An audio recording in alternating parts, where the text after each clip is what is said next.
So, welcome back to our newest Mastering Mobile Marketing series, where we aim to make app marketing uncomplicated.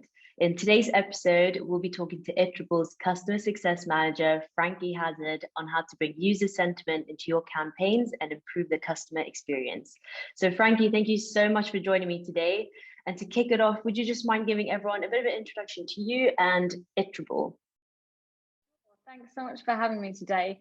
So I'm Frankie Hazard and I'm a Customer Success Manager at Iterable.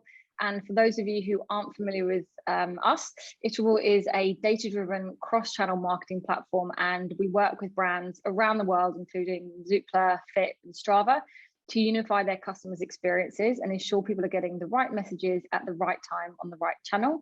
And mobile is one of those key channels for us, which is why I'm excited to join you here today. Perfect. Well, thank you, Frankie. So I'm going to jump straight into. I have loads of questions for you that I think you can, provide really valuable insight for. And I think the first one is probably more around kind of businesses who are looking to create a positive customer experience. So, knowing that the Iterable tool really is an enabler of this, what are the kind of key areas that businesses should focus on first? What are the priorities? Sure. Well, there's definitely a few. As we all know, personalization is essential, but we need to go beyond the basics of first name within this. These sorts of elements I think are expected now. So for example, an e-commerce Iterable customer that I work with has this great abandoned cart series where they check to see if the user is an existing customer or not. And if they aren't, they offer them a 10% discount to try and help get them over that sort of first purchase line. So they're using the data available to them to personalize the journey, which is really, really great. Cross-channel is obviously another really key area in today's world, delivering the same consistent messaging across all channels for that same customer experience. So for example, if I'm predominantly interacting with your brand via a mobile app, then contact me via mobile channels, as this is clearly where I'm most engaged. Listen to the signals that are being collected. And another very important one for brands, I think, is just to be likable. So let the customer know what your company values are and how you're living these values. So a personal experience of mine, a skincare brand that I use, Rem, they are trying to reduce all non-recyclable bottles in their product line, which is great. So they're changing how their products look and work. And they've been really vocal about why they're making these changes and the positive impact that they want to have. So I, as a user, can clearly understand their values as a brand and how my product usage is part of this. And as a brand, you want to let the customer know how their actions are contributing to the company's values or doing something good. Make the user feel good about their contribution. But part of this, I think, is also being honest as well. So for example, if something bad happens, you need to be open and honest with the customer as quickly as possible. So let's say their order was accidentally cancelled or the website crashed. Just be truthful with the customers, and this will help to build trust with them. I love those examples. I think, the idea of really humanizing a brand's voice and, incorporating your values into that kind of messaging is so important. And I think, we're warming towards that kind of style of interaction more so than ever. And, you made a really, really interesting point about using data to drive those actions as well. So I think, yeah, really kind of valuable insight there. And, all of these things really have an impact on user sentiment, right? So, what is user sentiment and how can it be used further in app marketing campaigns specifically? Yeah, that's a great question. I think starting with what brand sentiment actually is. So brand sentiment is primarily how a user feels about your brand. And you can track this through, as you were saying, data, NPS scores, app reviews, tracking customer usage, purchases, all of those elements. At Iterable, we've actually built an AI model to gauge users' affinity for a brand by looking at their engagement signals across email and mobile. And it's really important to track this customer sentiment across all of your customer-facing experiences, mobile, social, email, whatever it might be, because customers engage differently with brands on mobile than they might do on desktop, web, or tablet experiences. But at the end of the day, all entry points to your brand build up to only one customer sentiment. So some examples of how you can use this data: loyalty programs, asking for app store reviews, refer a friend programs. So you want to create these workflows and automate them again with the data that you have. Reviews, really, really great. If a customer leaves a good review, great, leave them, give them a discount code or ask for more feedback. If they leave a bad review, try and find out more, try and change that score within your nurture programs. Another iterable customer that I work with asks their users to review the service they received. And in a second purchase nurture workflow, they actually check to see the latest review score they left. And if they left a bad review, they enter them down a much more nurturing flow to try and get them to make another purchase. And they do this because they know it's going to be a much more potentially difficult sale to make. So a couple of different examples there of how sentiment can actually be used. I think those are really excellent examples. And I think, the key thing that we found working with a lot of app brands is that user sentiment also has a huge impact on your acquisition efforts. So, these good reviews are social proof and will improve your conversion on your listings, for example. So not only is it really important to continue to nurture and engage users, but it will also have an impact on that kind of top of the funnel and throughout the user lifecycle. So that was a really interesting example there. And you can see that brands are definitely kind of stepping up to be able to provide that.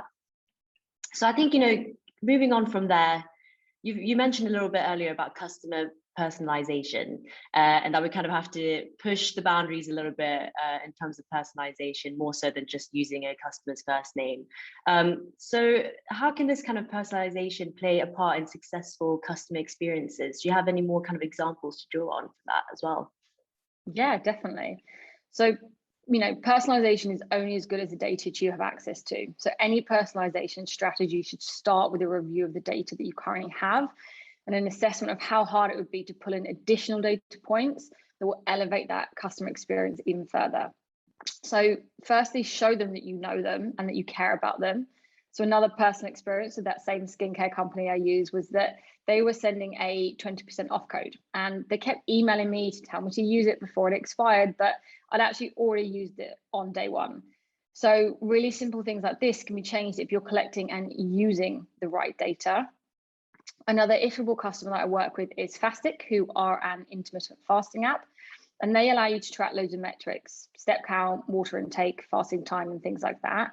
And they send a push notification when I haven't done those things for the day, because they know that the more that I track them, the more sticky and engaged I am with the app.